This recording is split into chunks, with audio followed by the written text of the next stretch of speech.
مشاهدي الأعزاء، أفادت المديرية العامة للأرصاد الجوية بأنه من المرتقب تسجيل موجة حر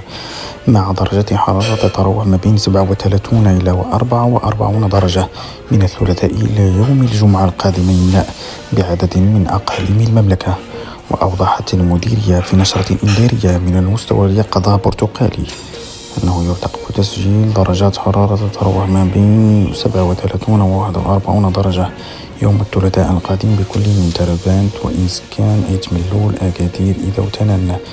وشتوكا أيت بها الفقيه بن صالح بن ملال سيدي بن نور آسفي وسطاط وشيشاوة ومراكش وقلعة السراغنة واليوسفية والرحمنة وسيدي سليمان وسيدي قاسم والسمارة وأس الزق والطاطا. وأضافت المديرية أنه من المرتقب كذلك تسجيل درجات حرارة تتراوح ما بين 37 و 41 من الأربعاء إلى الجمعة القادمين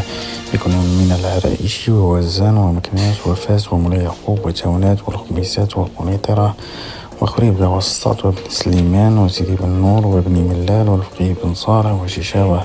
وقلعة السراغنة والرحمنة ومراكش وآسفي واليوسفية.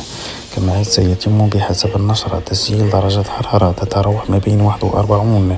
إلى 44 درجة من الأربعاء إلى الجمعة القادمين بكل من ترودانت وإنسكان إيت ملول أكادير إذا وتنان وشتوكا إيت بها وتزنيت وطاطا وأس الزاق وقلميم والسمارة والطنطان وسيدي سليمان وسيدي قاسم.